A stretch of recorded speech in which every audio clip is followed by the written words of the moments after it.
Quand un indicateur clé vire au rouge sur ton tableau de bord Excel, est-ce que tu le supprimes? Non. Tu investigues. Eh bien, fais pareil avec tes émotions. Au travail, on nous dit souvent « laisse tes émotions à la porte ». Fais le poker face. Eh bien, généralement, elles reviennent par la fenêtre. Ignorer nos émotions, c'est comme s'auto-piloter sans indicateur, sans tableau de bord. Aujourd'hui, je vous présente une technique simple pour gérer et accueillir ses émotions. Elle se résume en 4 lettres. R, A, A. Le premier R, c'est reconnaître. Mets un mot sur ce que tu ressens. Je suis frustré. Note-la sur 10. Comme une variable. Peut-être que c'est 6 sur 10.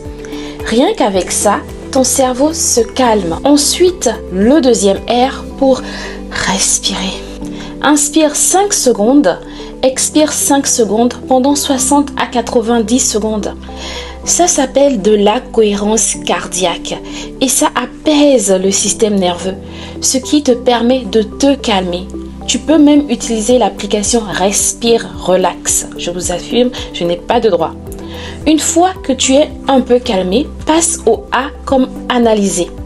Analyse ce qui se passe ou ce qui s'est passé. Cherche le déclencheur de ton émotion. Tu ressens de la colère?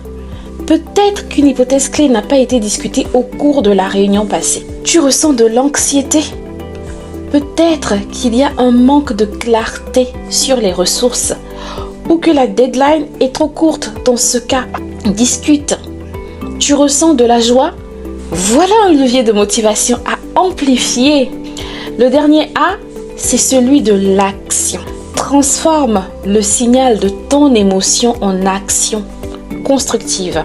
Par exemple, en demandant un brief, en clarifiant l'objectif avant d'avancer ou encore en te félicitant pour la clôture semestrielle que tu as conclue. En résumé, 4 lettres. Reconnaître, respirer, analyser, agir. 4 gestes pour faire de tes émotions tes meilleurs indicateurs de performance. Voilà pour cet épisode 5 de la rubrique Dev Perso by Togolaise in Science. Je suis Coco Lawson Adoté, actuaire et mentor, passionnée de développement personnel et de numérologie. Rendez-vous le mois prochain pour un épisode sur la célébration de ses réussites. À bientôt!